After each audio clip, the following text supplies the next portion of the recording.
குலதெய்வம் உங்களுக்காக உணர்த்தும் அறிகுறிகள் என்னென்ன அப்படிங்கிறத பற்றி தான் இந்த வீடியோவில் தெளிவாக நம்ம பார்க்க போகிறோம். சரண் கிருஷ்ணா யூடியூப் சேனலுக்கு உங்களை அன்புடன் வரவேற்கின்றேன். நம்ம சேனலை முதல் முறையாக நீங்கள் பார்க்குறீங்க அப்படின்னா மறக்காமல் நம்ம சேனலை சப்ஸ்கிரைப் பண்ணி வச்சுக்கோங்க. நம்ம சேனலில் தொடர்ந்து குலதெய்வ பதிவுகள், ஆன்மீக தகவல்கள் வந்து கொண்டே இருக்கும். வாங்க வீடியோக்குள்ளே போகலாம். குலதெய்வம் எப்போதுமே நம்ம கூடவே இருக்கிற தெய்வம். நமக்கு எப்பெல்லாம் நல்லது நடக்க போகின்றது, கெட்டது நடக்க போகின்றது, கெட்டது நடக்காமல் தடுப்பதற்கு நம்ம என்னென்ன செய்யணும் அப்படிங்கிறத பல அறிகுறி மூலம் நமக்கு உணர்த்தி கொண்டே இருக்கும். அப்படி உங்கள் வாழ்க்கையிலையும் இது போன்ற அறிகுறிகள்லாம் பல விஷயங்களில் உங்கள் குலதெய்வம் உங்களுக்கு உணர்த்தி கொண்டே தான் இருக்கின்றது. அதில் ஒரு சில விஷயங்கள். குல தெய்வத்தை நீங்க கனவுல கண்டீங்க அப்படின்னா கண்டிப்பா உங்களோட ஆசை, நீங்க மனசுல ரொம்ப நாளா இந்த விஷயம் எனக்கு ரொம்ப நடக்கணும் அப்படின்னு நினைச்சிட்டு இருந்த ரொம்ப ஆசைப்பட்ட ஒரு விஷயம், இல்ல ஒரு விஷயத்துக்காக நீங்க முயற்சி பண்ணிட்டு இருப்பீங்க. இந்த விஷயம் எனக்கு நடக்கணும், ஒரு வேலை வாய்ப்பா இருக்கலாம், இல்ல குடும்பத்துல ஒரு சுப காரியமா இருக்கலாம்.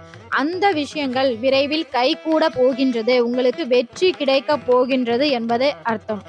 குலதெய்வ சாமி உங்க கையில ஒரு குழந்தைய கொடுப்பது போல உங்களுக்கு கனவு வந்துச்சு அப்படின்னா, நீண்ட நாட்களாக நீங்க நினைச்ச காரியம் நடக்க போது. அது மட்டும் இல்ல, குழந்தை பாக்கியத்திற்காக ஏங்கியவர்களுக்கு இது போன்ற கனவு வந்துச்சுன்னா உங்க வீட்டுல சீக்கிரமே குழந்தை சத்தம் கேட்க போகின்றது என அர்த்தம். குலதெய்வ கோவில்ல அபிஷேகம் நடக்கிற மாதிரி உங்களுக்கு கனவு வந்துச்சு அப்படின்னா கண்டிப்பா உங்க வீட்டுல பணம் சார்ந்த விஷயங்கள் சீக்கிரமா உங்களுக்கு லாபம் அதிகம் கிடைக்க போகின்றது, வீட்டுல ஒரு மகிழ்ச்சியான சூழல் ஏற்பட போகின்றது என அர்த்தம்.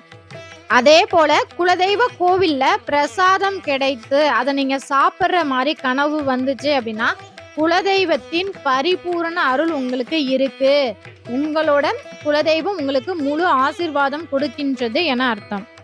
அடுத்ததாக நீங்க வீட்டுல இருக்கும்போதே உங்க குலதெய்வ படத்துக்கு முன்னாடியோ இல்ல உங்க குலதெய்வ கோவில்ல போய் நீங்க அழுவது போல, சாமி முன்னாடி அழுவது போல கனவு வந்துச்சு அப்படின்னா உங்களுக்கு மனசுல இருந்த கவலைகள் நீங்க போகின்றது, உங்க வாழ்க்கையை சுபிட்சமாக மாற போகின்றது என அர்த்தம்.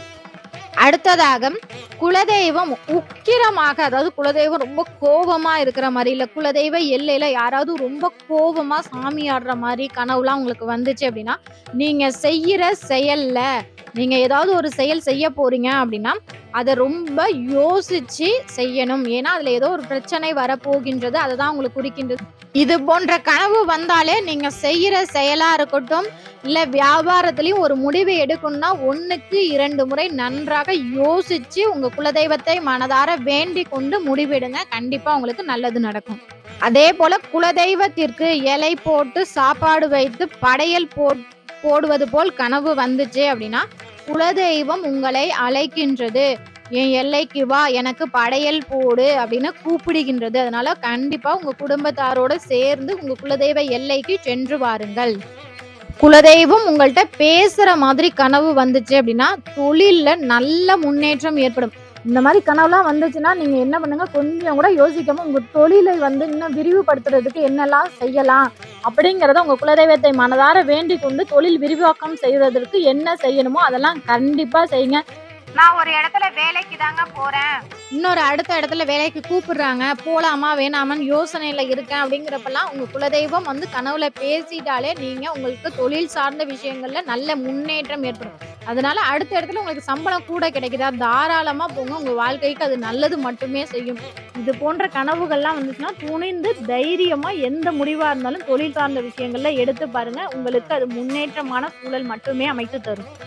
அதே போல ஒரு சிலருக்கு கெட்ட கனவு அதிகமா வரும். அது என்ன கனவுன்னு தெரியல, ஆனா நைட் எல்லாம் எனக்கு சரியா தூக்கமே வரல, ஏதோ ஒரு கெட்ட கனவு வந்துகிட்டே இருக்கு அப்படிங்கிறப்ப நீங்க அடுத்த முறை தூங்கும் போது என்ன பண்ணுங்க, உங்க குலதெய்வத்தை மனதார வேண்டிக் கொண்டு குலதெய்வத்தின் விபூதி பூசிக்கொண்டு தூங்குங்க, நல்ல மாற்றம் ஏற்படும். ஒரு சிலர் எங்களுக்கு சிவன் குலதெய்வம், அதனால நாங்க விபூதி கூட எங்க குலதெய்வ கோவில்ல இருந்து எடுத்துட்டு போக கூடாதுன்னு சொல்லுவாங்க.